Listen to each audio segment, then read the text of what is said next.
Well, well, well. We are ready for the offseason finally. The Dodgers are now back to back world champions. 9 times now they've done this. 8 of them while in Los Angeles, and 3 of them in the last 6 years. But now the question is, how do you three-peat? I think Magic Johnson, who never three-peated with the Lakers, really wants this bad. So I'm going to just go. I think the Dodgers are going to be ready to go all in on free agency and trades, get the players that they need. My first and really the main guy that I like is Bo Bichette. I was so impressed with him, I must say. He did things that, being off for a month and a half and then coming in and hitting the ball like he did, I am impressed. Those are the types of players that I want on the Dodgers. Guys that can actually go up, make a lot of contact with the ball. I really think that's something that they need. It's something that I want to see on the team. And I want to see them making moves to get these types of players. They don't need all of them. You don't need all a bunch of contact hitters. But it's nice to have a guy who's got some thump that can also put the bat on the ball a lot. And to have him near the top of the lineup would be wonderful. So a little bit about Bo Bichette. Of course, this is his first time into free agency. He has had some injuries in the past. There's something there. He is 27 years old? Or almost 28? I mean, he's still 27. He doesn't turn 28 until around spring training. So, this is a guy with still a long ways to go. And I don't, in terms of the contract, I'm not going to worry about that. That's for the Dodgers to worry about. And also, so some of the negatives. His shortstop play is not good. It's not good. So I would expect him, if the Dodgers were to go get him, to make him a second baseman full time. And I'm all in on that. If you were to go put an elite second baseman, at least elite hitting second baseman, it just gives you even more flexibility in your lineup, what you can do in the outfield. Right now, I have targeted in left field to be Andy Pages. Andy Pages would be in right. I'm sorry. Wow. And Teoscar Hernandez would be in left, which leaves center field open for somebody like a Tommy Edman. Maybe Hae-Sung Kim starts getting better and better as an outfielder. But it leaves at least an opening. And you could go, well, let's say Bichette wouldn't be the best defender. Well, you still have Tommy Edman and Hae-Sung Kim, Miguel Rojas, maybe, and Kiki Hernandez type guys to go and play that position at the end of the game. Or maybe they do decide to go, well, Mookie Betts, you're going to go to second base, and now you've got your shortstop. Or you go, well, no, he's going to stay at second base, and we'll figure those things out later. Maybe he could play third. I'm not going to count on that in the future. But I want the bat. And with the bat, you figure things out. I know that some of my listeners are going to immediately go, oh, you can't do this. We are set. Our lineup is set because it is November and we must be worried about roster spots right now.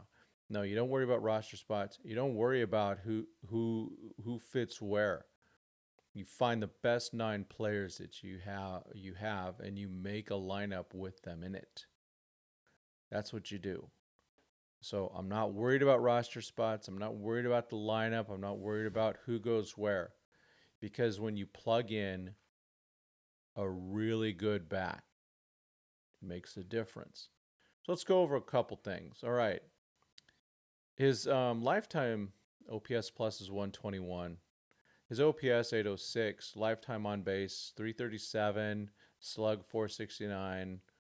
A lifetime batting average is 294. some of the things that stand out to me. This last year, in 628 plate appearances, he struck out only 91 times.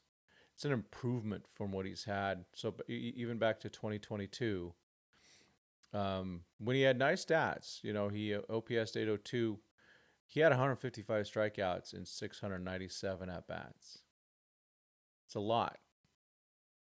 Guy is he's a legit good hitter, and good to great. How about that? In 2025, in 139 games, 628 plate appearances. Sorry, 582 at bats. I got that wrong. He had 181 hits, 44 doubles, 18 homers. All right, 40 walks, and 91 strikeouts. Batted 311, on base 357, slug 483. Overall on OPS 840, OPS plus 129.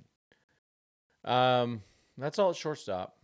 So doing things like moving a position is something that it could impact him, but you saw him already in the World Series. He was really good. Let's be straight up about that. He was really, really good in the postseason. In fact, against the Dodgers with elite starting pitching, 27 plate appearances, 23 at-bats, 8 hits, 1 homer, 4 walks, 4 strikeouts, batting average 348, on base 444, slug 478, OPS 923. All right, again, small sample size. I'm looking now at StatCast for the Savant. His batting run value is 86, which is borderline great. Base running, not much of a base runner. Fielding value, not bad. Everything that lights up for him,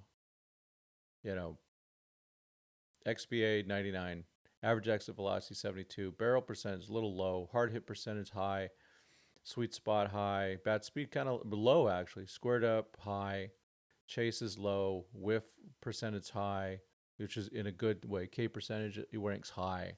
So these are good things. His walk percentage, meh. But the range ain't there. Running speed really isn't there.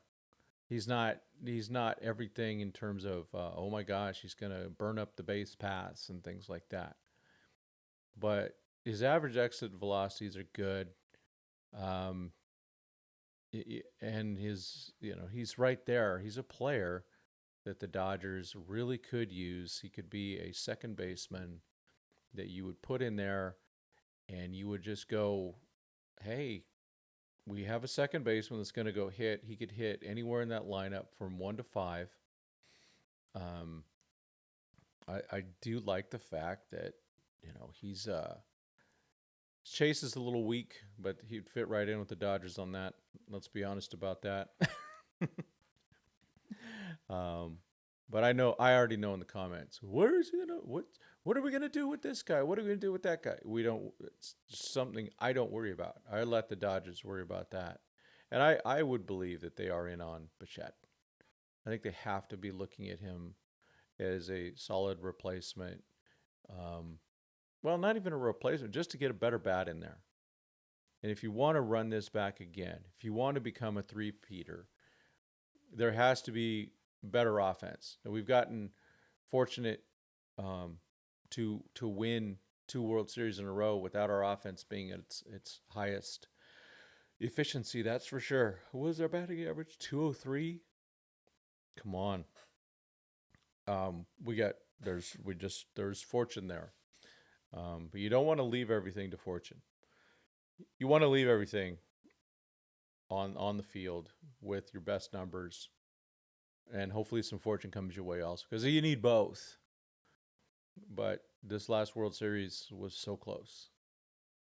It was the most amazing nail biter, unlike 2024, which I thought going into the postseason that the Yankees were 2024 Yankees I have better than the 2025 Blue Jays in a lot of ways.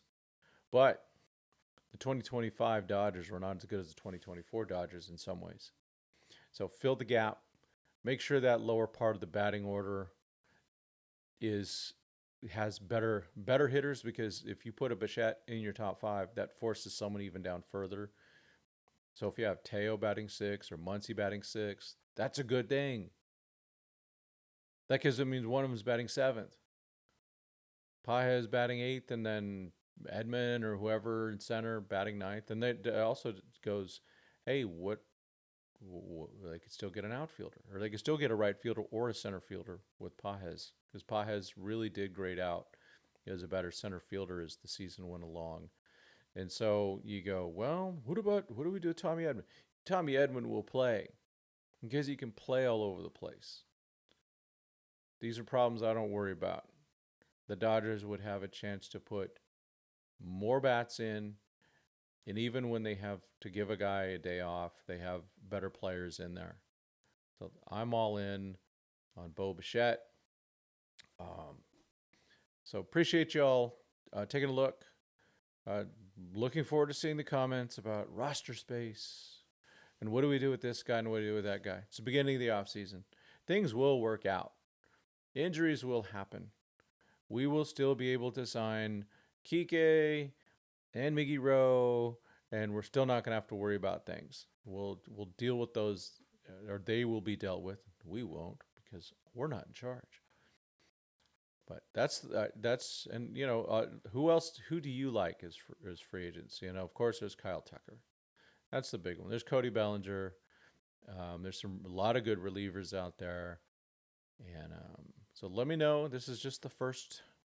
We will be having between Mike and I, we'll be doing Mike writes most of his stuff. Dodgers After Duty. Please go like and subscribe to him. And for us, please like and subscribe. And if you don't like this video, hit the dislike button twice. Thanks for everything. God bless. And go Dodgers.